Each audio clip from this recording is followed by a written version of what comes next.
our journeys are not linear. They are not perfect, symmetrical.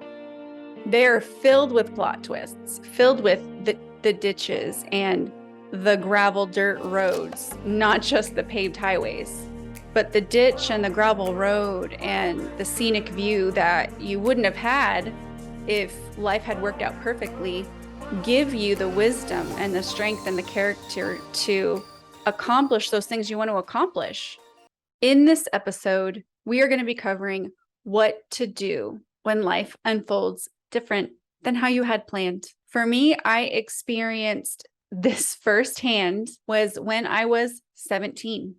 I had grown up in a Christian home, went to church all my life, was in church several times a week between youth group, children's ministry, like junior Bible quiz, all of the things.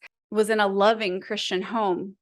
But at the age of 17, after not being allowed to date or talk to guys on the phone until I was 16, convinced my parents to let me talk to this guy on the phone who I eventually convinced him to allow me to date, my very first and only boyfriend. At the age of 17, I found out that I was pregnant. And as you can imagine, being pregnant at 17 was a plot twist for me. It wasn't a plot twist for God. He knew all along how my life would unfold. But for 17-year-old me, it was definitely a shock. I can honestly say I was so excited about the prospect of being a mom because I knew I always wanted to be one. I certainly didn't set out or try for that being the thing that happens at 17, but I always knew I wanted to be a mom. This just happened sooner than what I anticipated. Now, I kind of had mixed emotions about being a wife because we had a really rocky relationship, my boyfriend and I, who fast forward, who became my husband and still is my husband. But definitely in those early days, it was like a whirlwind. And while I won't get into, my entire life story, I share that fact that I was a 17-year-old soon-to-be mom who then became a 17-year-old wife. I got married at 17, a month shy of my 18th birthday. It definitely was not what I had planned. I had wanted to go to New York and be a model and go to NYU and study abroad in Paris for a semester, and then eventually climb the corporate ladder. Like I had all of these like iconic visions when you grow up in a small town of moving to New York and having this amazing life. Now I can say I didn't know how I was going to afford any of that because, I grew up, we did not have a lot of money, but that was the dream, right? When you're 17, you're not always concerned with exactly how it's going to happen. You just know you're dreaming about what you want. And so for me, I had to learn how to reconcile between the life I thought I was going to live to the life that had unfolded for me. And that led into really, I would say, like a 5-year battle with depression, where it brought to the surface some really unhealthy thinking that I had established or developed, this reconciliation, this wrestling with God. How do I, as a new wife, a new mom, completely broke, barely making ends meet, how am I still going to get to New York? How am I still going to achieve the dreams on my heart? Because I was a very ambitious person. I knew I wanted big things, but now I felt like I felt so lost. I just didn't know how to make it happen. And when you are in a situation in life where you feel very stuck, it can be really hard to, when you don't have the mindset strategies and you don't understand or know about personal development, which at that time I didn't, it can feel very difficult to find hope in what looks like a very hopeless situation. For me, all I could see was our bank account that was constantly dipping into the negative. All I could see was the struggles I had with my new husband, who was struggling himself to learn how to grow up and become a man and how to become a good husband. I was struggling with being 7 states away from the only state I had ever lived in, with no car, no way to get out of the house other than on the mercy of the church family that we had started to attend. And it was just a real struggle emotionally. And I went into this 5-year depression where I just couldn't see the light at the end of the tunnel. It was really hard. But I can tell you, in that season when I didn't understand why life unfolded the way that it did, even though I knew God was good and God could help me, the fact that I was still struggling really began to solidify for me that God doesn't always answer prayers in our timeline or the way that we want. And I struggled to have faith. I struggled to bring understanding to something that just wasn't being fixed in my life. Like doors weren't opening, opportunities weren't opening that I could see anyway. And there was just a lot of wrestling in that season of my life. And God began to reveal to me the lies that I was believing and living in. And those lies were things like, life's always going to be hard because of the choices that you've made. You're 10 steps behind everybody else. It's going to take you forever to catch back up. There were just so many lies that I was really stuck in and were really holding me back from moving forward and seeing past my circumstances into what would eventually be. I couldn't even create vision for the future because I was so bogged down by my present circumstances. I was emotionally drained, didn't understand how to refuel in my mental health and my emotional health. And I was just surviving, just doing everything I could to pour into my son and be a good mom. Like that was my goal. But over time and through those 5 years of depression where I would pray and pray and pray for God to lift the cloud over my head and just like pull me out of this muddy pit, I felt like I was just in this thigh deep mud that no matter how hard I strained and struggled and what I tried to do, I couldn't get out of that depression. I even thought of it as like this spiritual pretzel I would go in where I was like, I would fast, I would pray for 3 hours, I would read my Bible the whole time my son would nap. He would take 3-hour naps in the afternoon, which I know I was very blessed with that. But I would take that time and I would just like cry out to God. I would pace the floor in my living room. I remember feeling like I created this like pathway in my living room with my feet by pacing back and forth from front to back, just praying, crying out to God, asking him to take this depression from me, and he wouldn't. And I just struggled in that place and space with him. But through time, through resources that I eventually came across, one of which was Battlefield of the Mind by Joyce Meyer, I really began to realize how important our thoughts are and how we need to take inventory and stock of them and take control over the real estate that is our mind and the thoughts that we allow to stay there and take up rent and space there. And there was a real journey for me of God healing some inner wounds in me and revealing and highlighting lies that I was living in that just were not allowing me to see past the pain that I was in. And I would love to sit here and say, yeah, God healed me in an instant. He healed me in a day. I only had to struggle with this for like a couple of months. No, it was 5 years. And then after that 5 years was over of depression, I still at times would feel like depression would try to dig its ugly claws in me and pull me back. But with the skills that I had been learning over time for what to do when these thoughts come at you, depression wouldn't beat me down for as long or as hard each time it would try to come back. And so I share this very first bout of when life unfolded different for me than I thought that it would, because I know for anyone who's listening, you have not had life go from point A to point B to point C in this beautiful, sequential, easy order.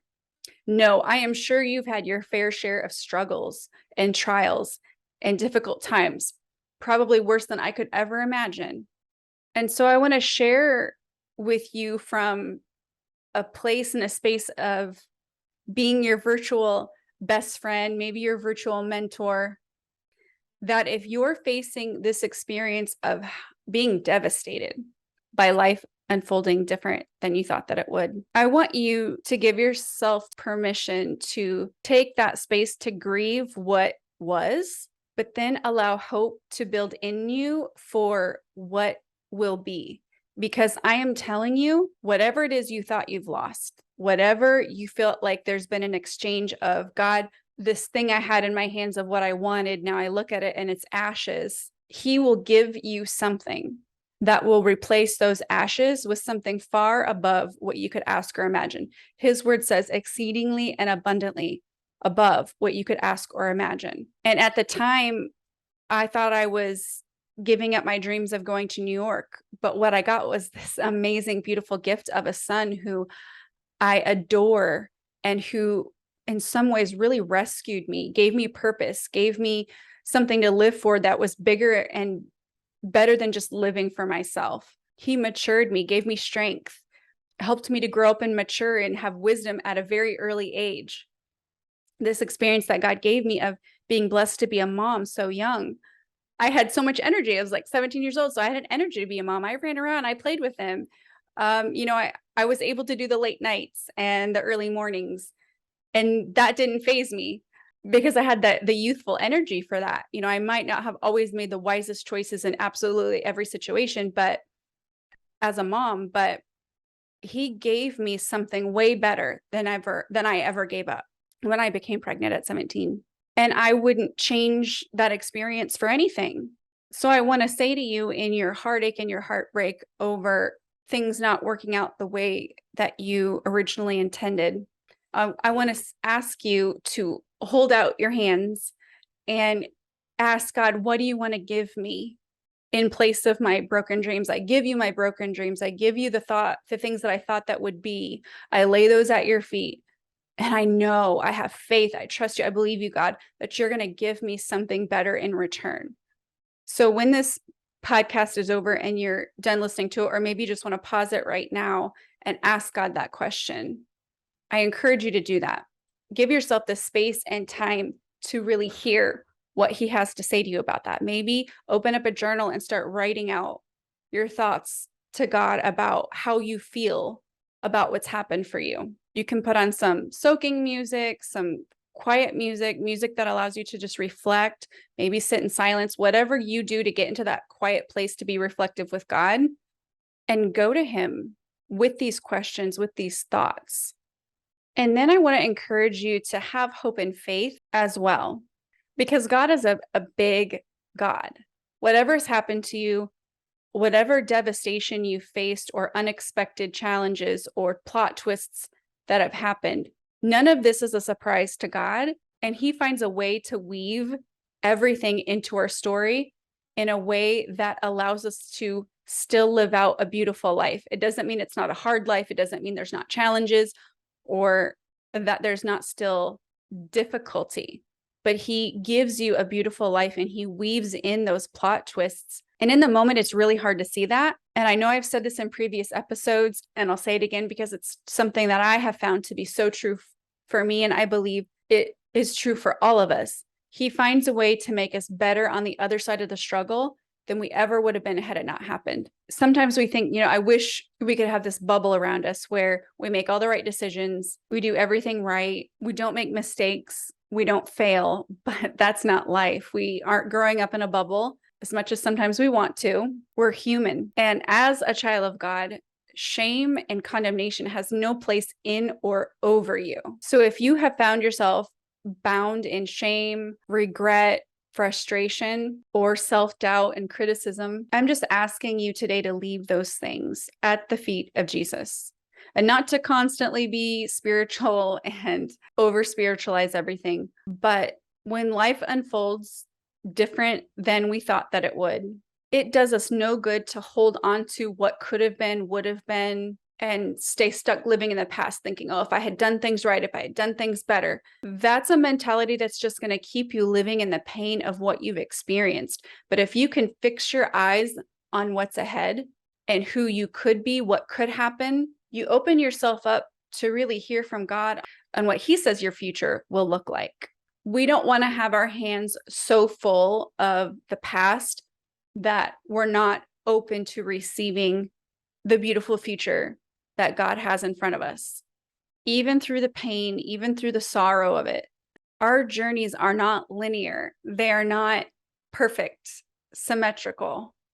They're filled with plot twists, filled with the ditches and the gravel dirt roads, not just the paved highways, but the ditch and the gravel road and the scenic view that you wouldn't have had if life had worked out perfectly, give you the wisdom and the strength and the character to accomplish those things you want to accomplish. If you want to do big things in life, those reroutes and diverted journeys give you the perspective, the wisdom, the experience that you need to do the big things in life that you want to do. And while it's hard to see that in the moment, you have to grasp onto that and make it true for you. And what I mean by that is, rather than telling yourself this negative story about what's happened to you, you have to reframe the story in such a way that you say within yourself and to yourself, I'm better because of what happened to me. God is using these painful pieces of my story, the reroutes, to my advantage, for my good and my benefit. You have to declare that and determine in your heart that that is the case. Even if you don't feel it in the moment, you just get this gumption inside of you where you say, I no longer am going to be bound by a story or a version of my story that no longer serves me. I'm no longer going to be in the pit of despair, crying over something that I can't change. It's not that you don't give yourself space to grieve. I'm not saying to rush that process or anything. What I'm saying is, when you get to the place where you are ready to take steps forward, you determine in yourself by faith, with the strength of God, that the plot twists don't define you, that they're not the end of your story. You determine and you declare and you speak life over what's happened as something that has shaped you for the better. And I think when you do that, you start to carve out that new space and that new territory that you want to occupy.